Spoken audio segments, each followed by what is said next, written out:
A heat haze shimmers off the flat, dusty horizon of the Texas Panhandle in July 1945. The only sound is the grinding of gears and the crunch of gravel under heavy tires, mixed with the low, rhythmic idle of a US Army truck engine and the wind whipping against canvas tarps. The convoy cuts a lonely path through the mesquite and scrub brush, miles from the nearest town. Inside the canvas-covered trucks, the air is stifling, thick with dust and the smell of exhaust. The passengers are not hardened infantrymen or captured generals. They are women, pale, emaciated, and silent. They grip the wooden benches, their eyes scanning the endless alien landscape of the American West. For months, they have been fed on the propaganda of a collapsing regime, told that the Americans are gangsters who will work them to death in desert camps. They arrive at the remote ranch expecting a gulag, bracing themselves for hard labor and stale crusts of bread. But as the trucks grind to a halt near a barbed wire enclosure, the air carries a scent that stops them cold.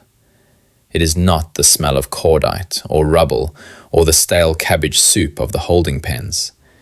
It is the thick, rich aroma of oak smoke and searing meat.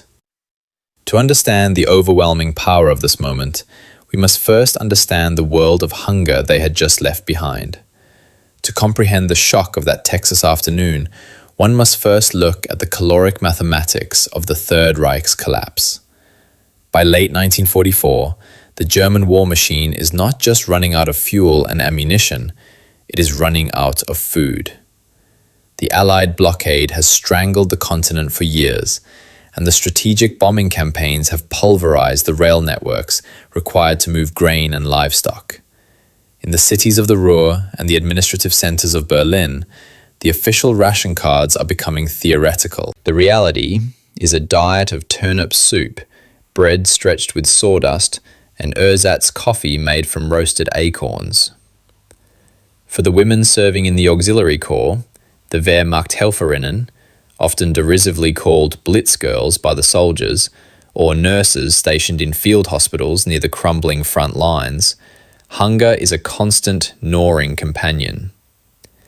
They live in a world of grey dust and grey skin. An apple is a luxury. A piece of real meat is a memory from a vanished era. When the Western Front collapses following the breakout from Normandy and the sweep across France, hundreds of thousands of German personnel are swept up into the Allied dragnet.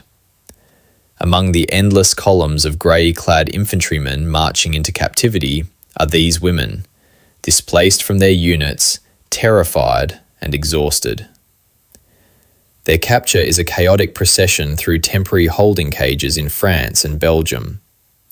Here, the mud is deep and the supplies are still strained. The US Army is moving so fast that its logistics chain is breaking under the weight of its own success and the sheer number of prisoners it must process. The women hear rumors, whispered in the overcrowded tents, that they are being shipped to the Americas. To the indoctrinated mind, this is a death sentence. German propaganda has painted the United States as a lawless, cultural wasteland run by gangsters and plutocrats who will exploit them as slave labor. The journey across the Atlantic does little to settle their nerves, though it offers the first crack in their worldview. They are loaded onto Liberty ships, vessels that brought American tanks and gasoline to Europe and are now returning home. The crossing is perilous, not because of Allied incompetence, but because the Atlantic is still prowled by the last wolf packs of the German U-boat fleet. There is a dark irony in their fear. They are terrified of being torpedoed by their own countrymen. Below decks, the conditions are cramped, but for the first time in years, the air does not smell of burning cities. When the ships finally dock in ports like Boston, New York, or Norfolk, the prisoners are brought up on deck and confronted with a sight that defies their understanding. They see skylines that are whole. They see lights burning openly at night, violating every blackout protocol they have lived by for 5 years. They see dock workers moving with energy, not the lethargy of starvation. They are processed efficiently, stripped of their military identification, and herded onto trains. The windows are often barred or blacked out, but glimpses of the outside world filter through. They pass endless fields of corn and wheat, herds of grazing cattle, and towns untouched by high explosives.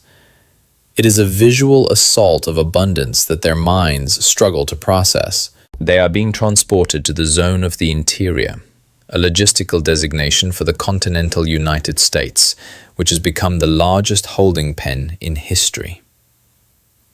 But as the trains push past the Mississippi River and the landscape begins to open up, the greenery fades.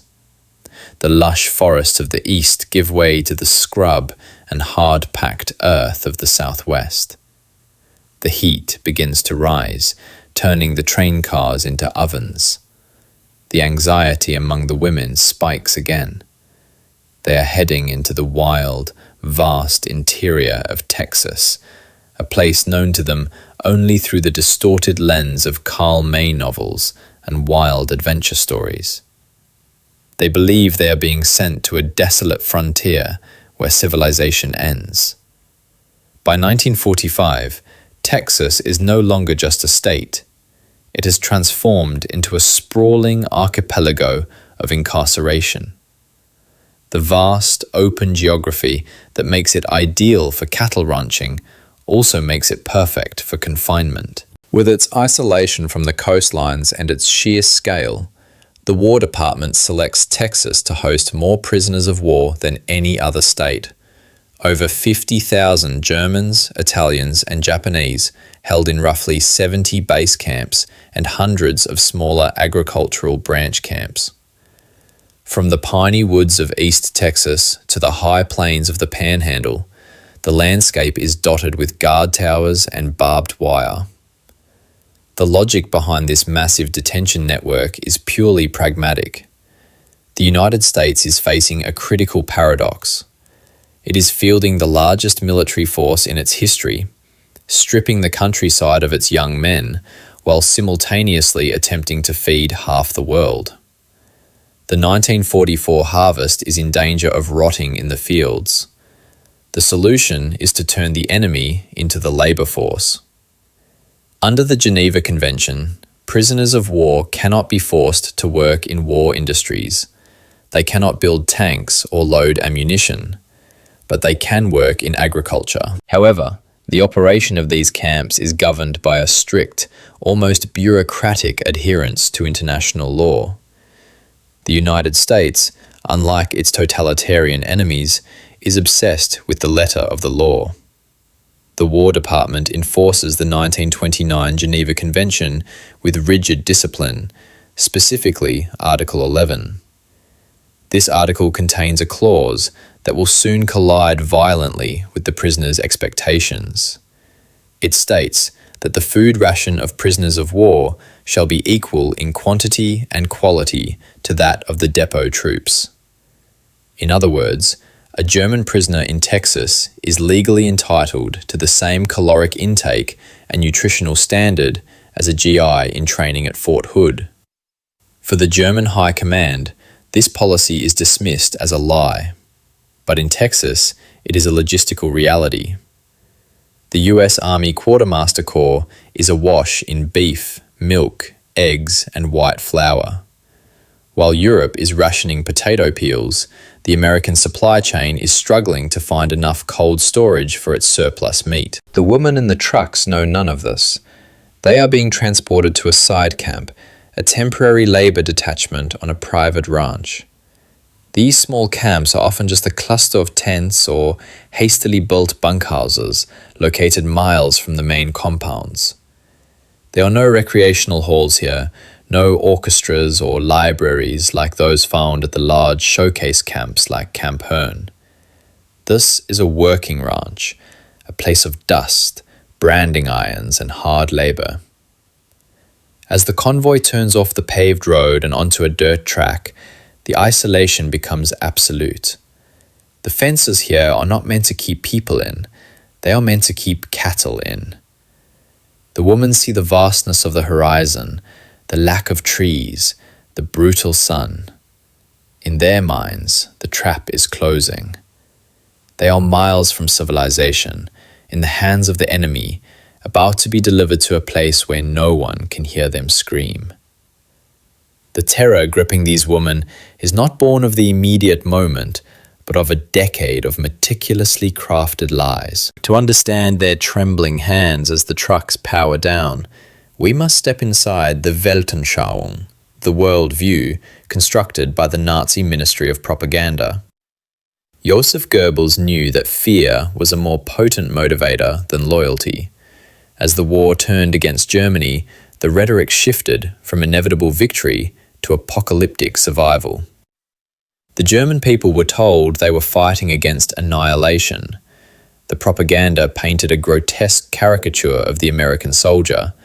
He was not a liberator, he was a Luftgangster, a terror bomber, or a mongrel mercenary fighting for Jewish capital.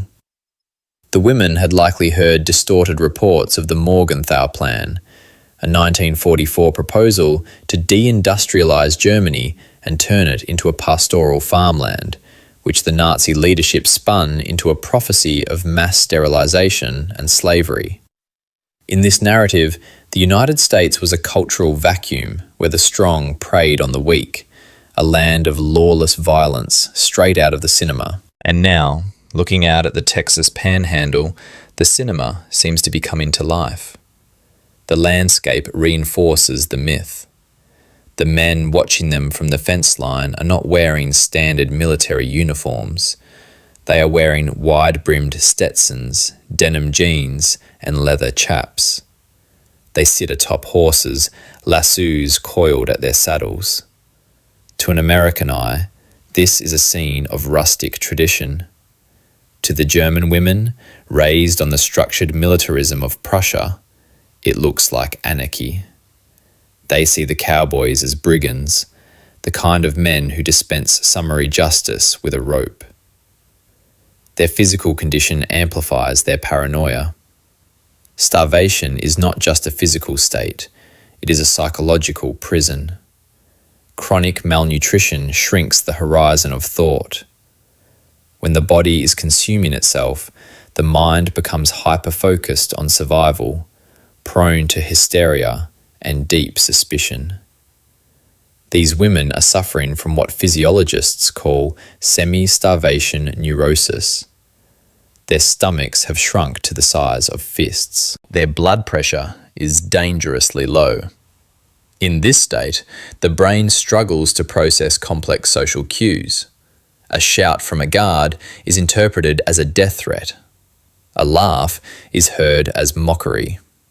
They watch the Americans with the wide, unblinking eyes of prey animals. They notice the guards are not pointing rifles at them, but rather leaning casually against the fence posts, smoking cigarettes, their weapons slung carelessly over shoulders. This lack of military bearing is confusing. Is it incompetence? Or is it the arrogance of a captor who knows there is nowhere to run? The rancher himself steps forward. He is not a military officer. He is a civilian, a man of the land, weathered by the sun and the wind. He speaks to the guards in a drawl the women cannot pass, his words rolling together in a slow, rhythmic cadence that sounds nothing like the clipped, precise English taught in German schools. He gestures toward a pit being dug near the center of the yard. The women stiffen. In the logic of the camps they know, a pit is for bodies, but the rancher is not digging a grave. He is preparing a welcome, rooted in a culture as alien to them as the surface of the moon. To the rancher, the political ideology of the woman huddled by the trucks is irrelevant. His problem is not fascism. His problem is the harvest. The war has stripped his operation of young men, leaving him with thousands of acres and no one to work them. He has paid the government for labor, and the government has sent him skeletons. The Texas cattleman operates on a code of pragmatic hospitality that is as rigid as the Geneva Convention, but far more personal. In the American West, You do not work a horse that is lame, and you do not work a hand that is starving. He looks at these women, their hollow cheeks, their trembling limbs, and realizes they are physically incapable of the work he needs them to do. To a man whose livelihood is built on raising beef, their condition is an offense against nature. There is also the sheer, staggering reality of American surplus. While Europe scrapes for calories, the Texas Panhandle is awash in protein. The United States is producing so much food that the army is struggling to ship it fast enough. A single steer, a creature of immense value in Berlin or Paris, is here just one head in a herd of thousands. To the rancher, slaughtering a cow is not a sacrifice, it is a Tuesday. He confers with the MP sergeant. There is a brief exchange, a nod. The regulations are clear, prisoners must be fed. But the army rations are dry, canned and bland. The rancher proposes a solution that bypasses the bureaucracy entirely. He decides to throw a barbecue. This is a cultural ritual completely untranslatable to the German mind of 1945. For the Texans, roasting a whole animal over an open pit is a community event, a gesture of welcome and bonding. It is loud, it is messy, and it involves large knives and roaring fires. As the ranch hands begin to dig the pit and gather mesquite wood, they are preparing a feast. But to the women watching from the wire, observing the sharpening of blades and the gathering of fuel, the scene looks like a ritual of a much darker sort. The sun touches the horizon, painting the sky in violent shades of bruised purple and orange. In the center of the compound, the fire is now roaring. It is not a contained kitchen fire, it is a bonfire of mesquite logs, popping and spitting sparks into the cooling air. The women are huddled together near the barracks, their eyes fixed on the spectacle. They watch as the ranch hands drag a slaughtered steer toward the pit.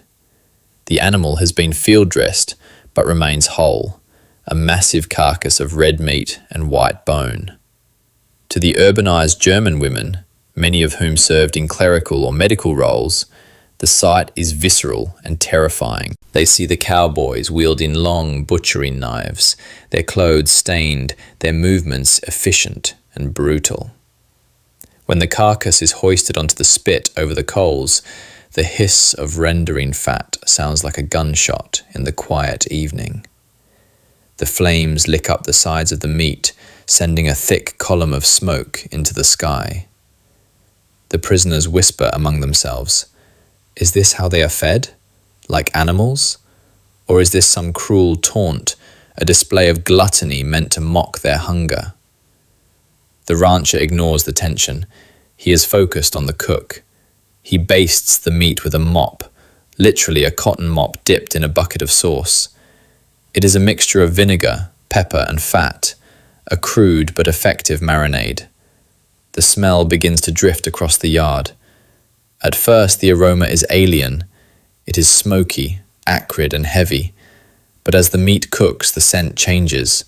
It becomes the unmistakable rich smell of roasting beef. This is a sensory input that bypasses the logic centers of the brain and strikes directly at the hypothalamus. For a human body that has been starving for months, the smell is almost intoxicating. It triggers biological alarms that have been silent for years. Salivary glands ache, stomachs cramp in anticipation. The fear begins to wage a war against the hunger. The women watch the fat dripping into the fire, flaring up in brief bursts of yellow light. They see the crust forming on the meat, dark and caramelized. The cowboys are laughing now, cracking jokes, passing bottles of beer.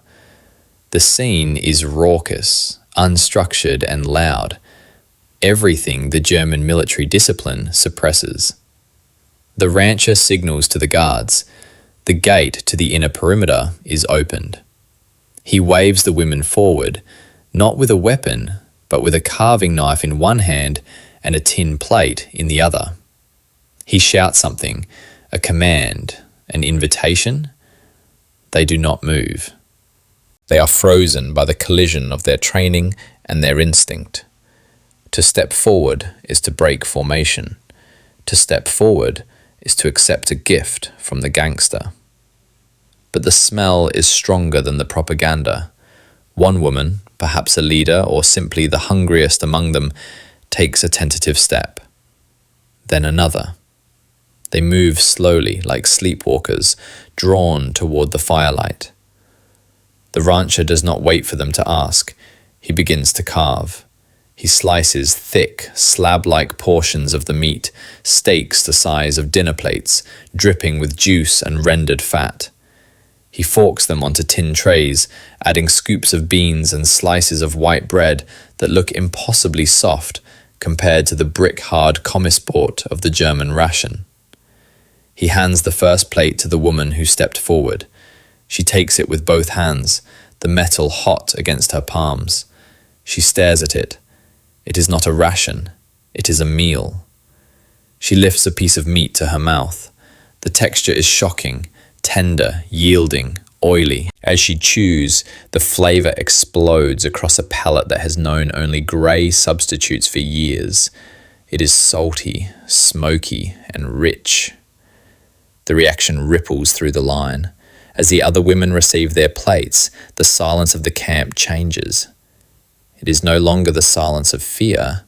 It is the silence of intense, overwhelming focus. They eat with a desperation that is painful to watch.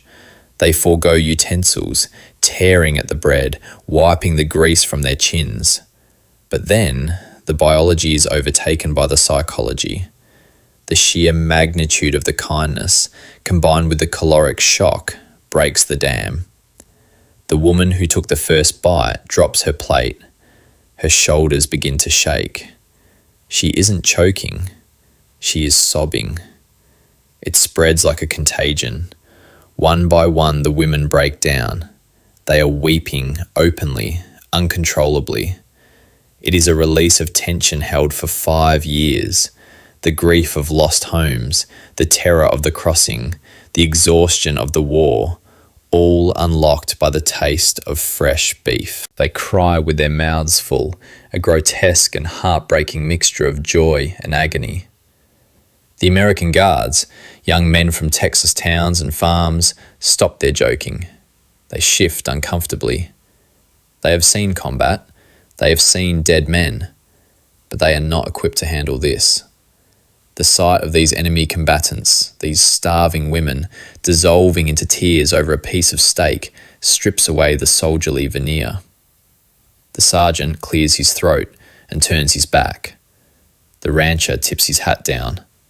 The guards look at their boots, at the horizon, at the fence line, anywhere but at the women. They grant them the only privacy available in a prison camp. They look away. In that averted gaze, the war ends, if only for an hour. Night descends over the Panhandle, the fire reducing to a bed of glowing ruby coals. The immediate frenzy of the meal has passed, replaced by a heavy, sombre quiet. The women sit in small groups, finishing the last scraps of bread, running fingers over the grease on the tin plates as if to confirm it was real.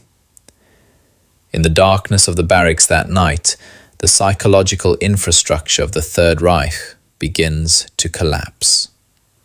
For years, these women were insulated by a wall of propaganda that defined the enemy as subhuman. That wall was not breached by a tank or a bomber. It was dismantled by a brisket. The cognitive dissonance is violent.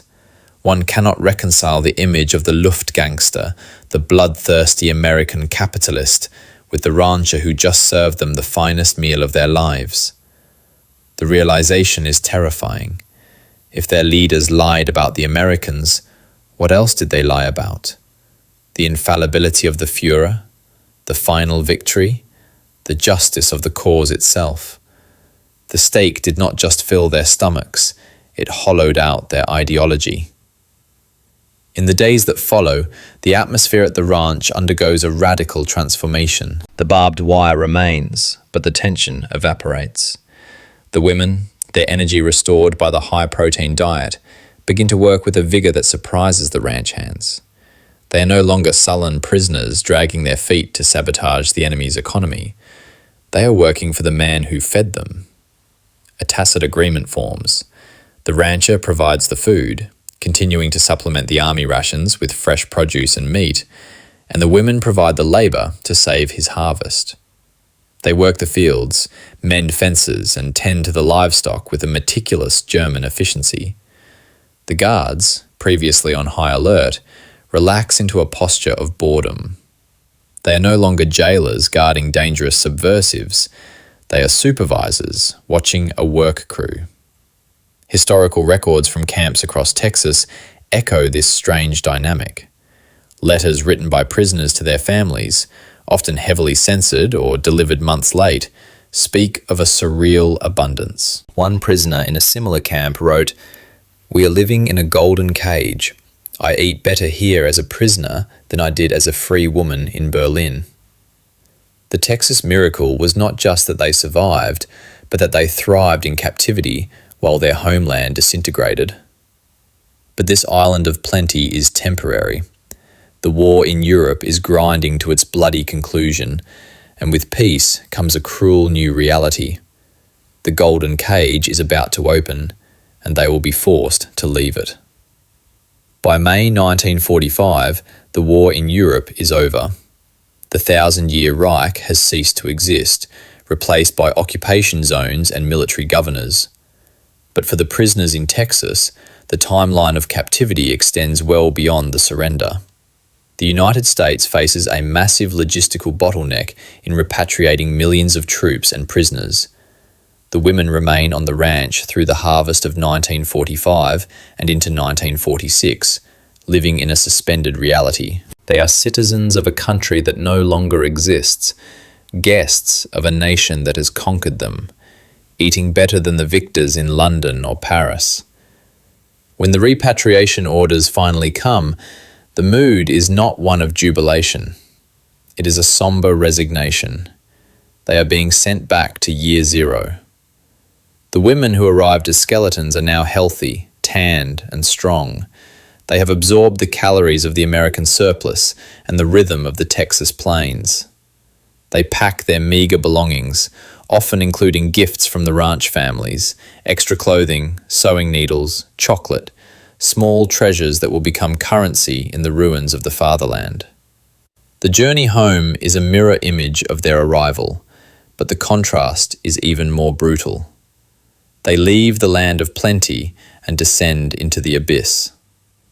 Disembarking in Bremerhaven or Hamburg, they are greeted not by a functioning society, but by a moonscape of crushed brick and twisted rebar. They transition instantly from the golden cage of Texas to the role of Trümmerfrauen, the rubble women clearing the debris of bombed-out cities with their bare hands. The hunger returns. The winter of 1946 to 1947 is historically severe. The ration cards in the British and American zones of occupation drop to near starvation levels. As they stand in bread lines for hours to receive a loaf of grey filler, their minds drift back to the heat of the Panhandle. The memory of the barbecue, the smell of the mesquite, the taste of the beef, the grease on their chins, takes on a mythic quality. It becomes a psychological anchor, a proof that a world of abundance exists somewhere, even if it is out of reach. Decades later, in the 1970s and 80s, when oral historians began to interview the surviving women, this specific memory remained vivid. They did not speak of the politics or the battles. They spoke of the cowboy. They spoke of the stake. In letters sent back to Texas years after the war, many wrote to the ranch owners not as former enemies, but as distant family members. They offered thanks for the humanity shown to them when they expected only vengeance. The war ended with treaties and signatures, but for these women, the true peace was made over a fire in the middle of nowhere. In the grand calculus of World War II, the meal served on that Texas ranch is a statistical error. It did not shorten the war by a single day. It did not alter the strategic map or shift the front lines. Measured against the tens of millions who perished from hunger and violence between 1939 and 1945, a single steer roasted over a fire is negligible. Yet, in the geography of human memory, it is monumental. This event reveals a fundamental truth that often gets lost in the study of troop movements and production figures. Ideologies are brittle, but biology is absolute. The Nazi regime spent a decade constructing a fortress of hatred, insulating its people with lies about the nature of the enemy. It took thousands of bureaucrats, filmmakers, and soldiers to build that wall, and it took one rancher, armed with nothing more than a surplus of beef and a basic code of decency, to tear it down. The Texas miracle was not that the prisoners were fed. The miracle was the suspension of the rules of war. For one evening, the binary of friend and foe was dissolved by the universality of hunger and the ritual of a shared meal. The cowboy did not see the women as representatives of a hostile power. He saw them as neighbors who needed to eat. In doing so, he achieved a victory that no amount of shelling could accomplish. He did not defeat them, he disarmed them. Decades later, the physical camps are gone. The barbed wire has rusted away, and the barracks have been reclaimed by the mesquite and the wind. The vast herds of the Panhandle still graze on the same scrub, but somewhere in the quiet homes of post-war Germany, the memory persisted. It survived the rubble, the partition, and the Cold War. It remained as a testament to the strange, uneven mercy of the American home front, a place where the weapon of choice was not a rifle, but a plate. The smoke from that fire has long since dissipated into the Texas sky, but for the women who stood in its warmth, it never truly went out.